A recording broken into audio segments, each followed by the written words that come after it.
What's good, R&B squad? This is Out of Ruth. I trust that this message meets you guys in good spirits. If you're new to this family, we don't believe that you're here by accident. Welcome. We're happy to have you, and Jesus is, of course, always happier.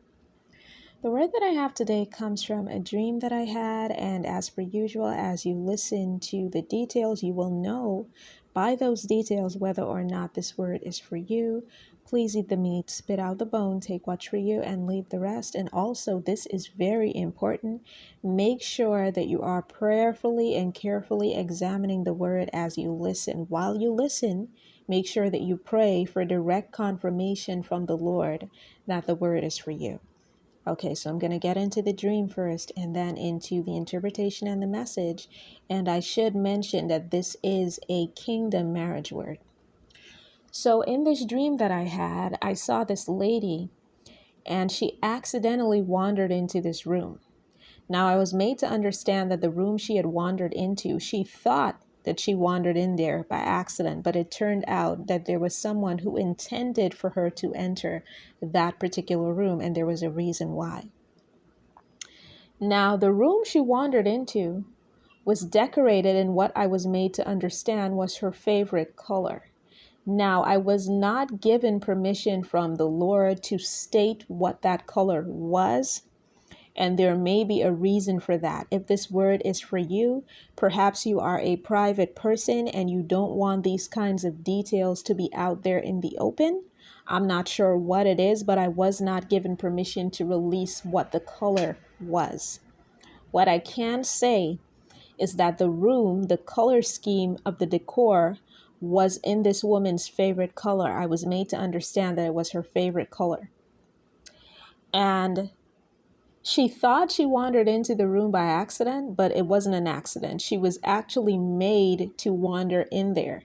So what her God-ordained partner did, because I was made to understand that he was the one who decorated this room using her favorite color. Now, what he did is that he decorated the room in her favorite color so that it would catch her eye, because he knew she would pass by and she would notice and walk in.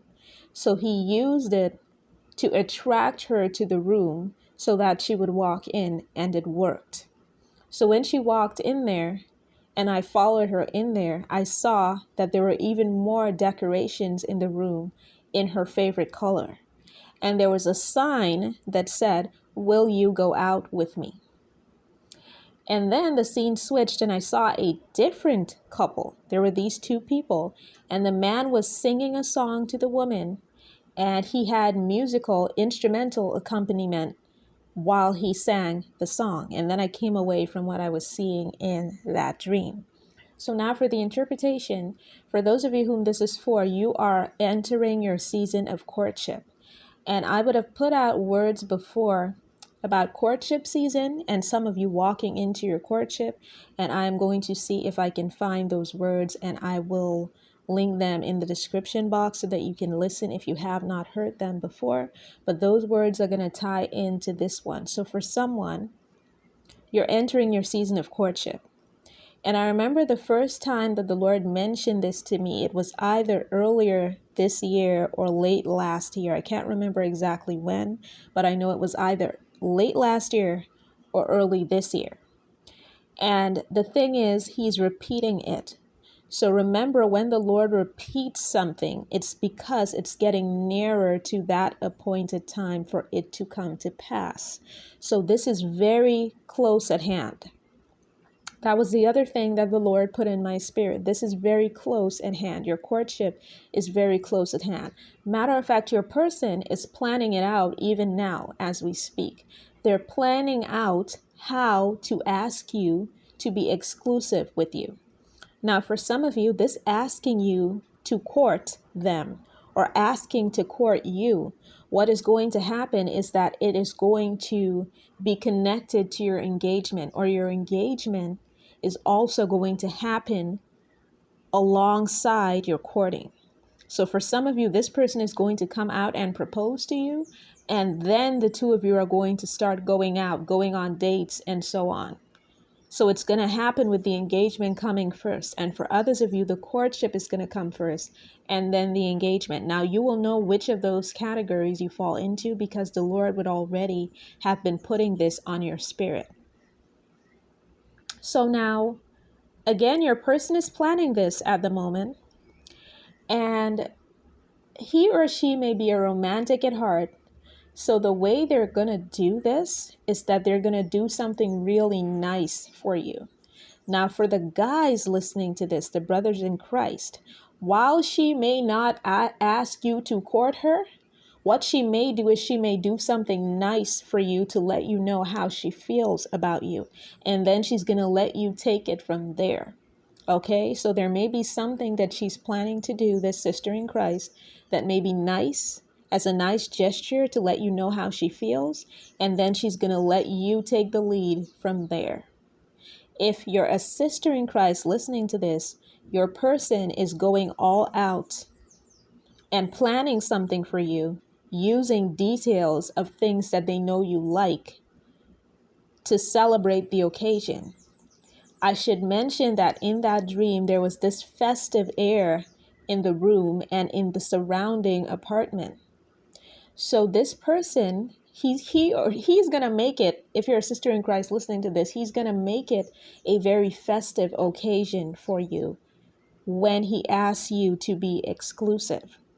And now I should put emphasis on the fact that it is going to be courting and not dating. Now, without going too much into detail about the differences, to date someone, when you date, you basically don't have any expectations or any long-term goals. And it is not exclusive in most cases. You can date multiple people at the same time. That's the way the world does it. But for God-ordained relationships that lead to marriage, we do not date, we court. So this is what this person is going to do. They're courting you, and courting has a purpose. It does not entail any physical intimacy, and the end goal is always marriage.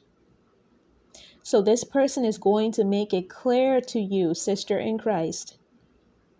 He's going to make it abundantly clear to you that he doesn't want to just date. He wants to court you and be exclusive with you and get to know your ins and outs so that he can then marry you. That's his intentions. And brothers in Christ, if you're listening to this, after you get to see, after this woman does what she's about to do and you get to see, that's going to act as your confirmation.